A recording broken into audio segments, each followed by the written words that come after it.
NetFM is a sponsor today of the Water Forum that was held by the Fresno Grizzlies Community Fund Farm Grown program.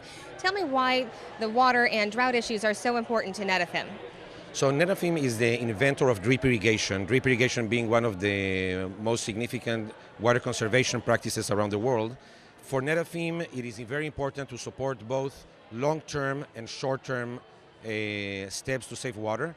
Long-term being supported by policies like we saw today in the forum, short-term being able to support immediately farmers that want to save millions of gallons of water. There are long-term and short-term solutions for this. Can you tell us NetFM's positions on those? So Netafim's position on the long term is support policymakers, people that need to look at the holistic approach of the design of the system, which is ruptured in its old infrastructure that has California. Netafim, coming from Israel, which is the state of drip irrigation and water technologies, can support designing a better system altogether. In the short term, Netafim has a complete range of solutions that actually help farmers increasing yields while saving water. So it's a combination, a balance of short-term steps that are going to affect the long term as well. All right, and were there any other points that you'd like to make today?